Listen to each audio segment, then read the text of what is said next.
Ang librong ito ay isa sa mga pinakamisteryosong libro na nadiskubre ng mga tao. Ito ay ang tinatawag na Voynich Manuscript.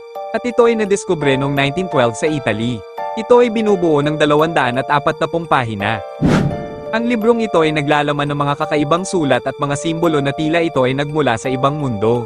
At naglalaman rin ito ng mga imahe ng mga kakaibang halaman na hindi nag-exist sa mundo ng mga tao, at mga konstelasyon ng mga bituin na tila konstelasyon mula sa ibang sulok ng kalawakan. Makikita rin sa librong ito na may mga imahe ng mga babae at mga misteryosong diagram. Sinubukan na itong pag-aralan ng mga eksperto at mga codebreakers sa loob ng maraming taon, ngunit bigo pa rin ang mga ito na maintindihan ang nilalaman ng librong ito. Ayon sa mga teorya ng karamihan, posible umano na ang librong ito ay mula sa isang sinaunang sibilisasyon sa mundo na nauna pa sa mga tao. At posible rin umano na ang librong ito ay pagmamay-ari ng mga nilalang na taga-ibang mundo.